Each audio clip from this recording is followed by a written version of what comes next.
are you? I'm good. Nice to see you, Clade. Nice to see you and congratulations. Your movie is amazing. Oh, And thank it you. is the #1 in Iceland now, right? Yeah, so the biggest one of the year. Yeah, that's right. It's amazing. Would you expect that? Not really, because it's a film that goes across the globe, and it's very little in Icelandic, and usually the films need to be really in your own language when you're going to get that kind of success. But the book was very popular in Iceland, and the movie has been incredibly well received. So I'm just grateful, that people are going to the cinemas to see this movie.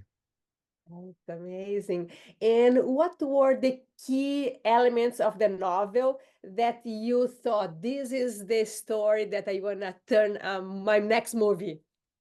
Well, I've been looking for to tell a love story, to be honest. Not a rom-com, but a love story that reflects my own relationship with love in some way, because in the end, this is what stands behind, all these relationships, all these people, your children, your spouses, or whatever it is. And I just felt the need of talking about that. I had done that in a very different way in a film that I made 99 called 101 Reykjavik, a black comedy about a guy who falls in love with his mother's lesbian girlfriend. That was me 30 years ago, not believing as strongly in love as today. But so this was, and then also the need as you get older to look for closure in your life, to make peace with the past. And then the third one was the love, like taking somebody by the hand and softly and tell him a story about the most vulnerable of vulnerables in the Hiroshima bombing.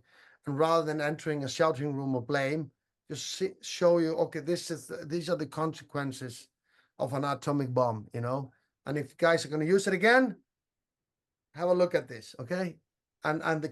For 50 years or more, this will affect people's lives. So it was this very gentle way of whispering the story in somebody's ear rather than shouting it. And how did you personally connect with this story? Anything that maybe you think about your first love or something like that? Yeah, and it's not necessarily first love. It's more the first love that affected you, And I have, yes, I have a very strong relationship with that. And I had, to be honest, gone through a divorce, lately, and just a lot of things, you had to deal with came up in that as it's one of the hardest emotions. But you reflect on what you've done and how your life has played out, and I think a lot of that, and especially the look for closure and forgiveness, is maybe what is the most important. Not, and I love that people want to see somebody, an old man, looking for love, but he's not really looking for love. He's looking to make peace with his love. Interesting, yeah. And how hard was to translating the novel? Is a very poetic a novel in a movie.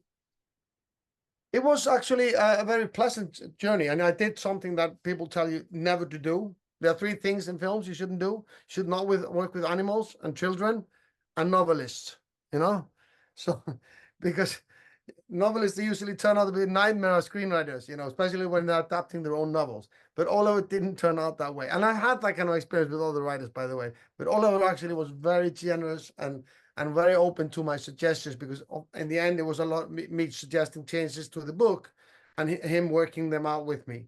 And it was, I mean, it's always a challenge. It's always a challenge.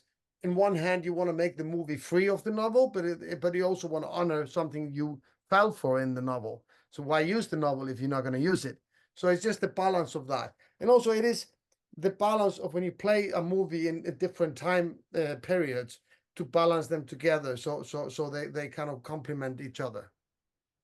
And how about the fourth maybe thing? It is working with your son. It's harder than what's harder, working with your son or your kids or a novelist? Actually, in this case, with my son, no, because the novelist was such an easy, he was a child. But my son was also very, very, very.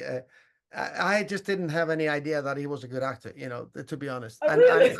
no, it was my casting director who suggested him, and I was like, oh no, he doesn't act. I have other sons who act, but they're not right for the role.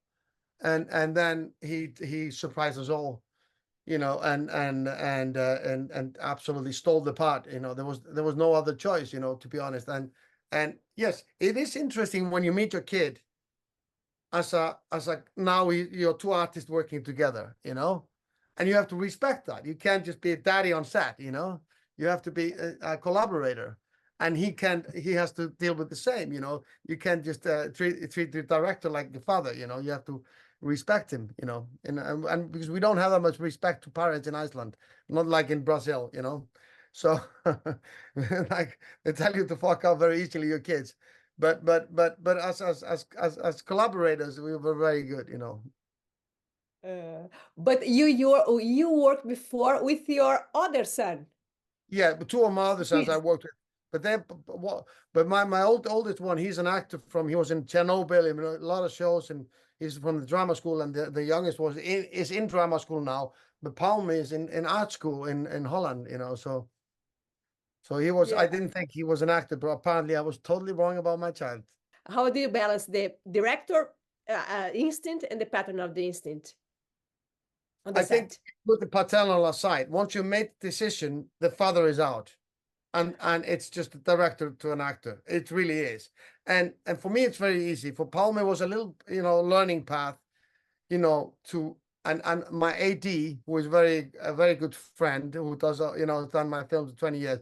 She kind of told Palme, no, no, no, no. Now you're talking to him like a son. You can't talk to your director like that. And so, he said, oh, sorry, sorry, sorry. And so she was kind of like the mother on set. So she took care of that.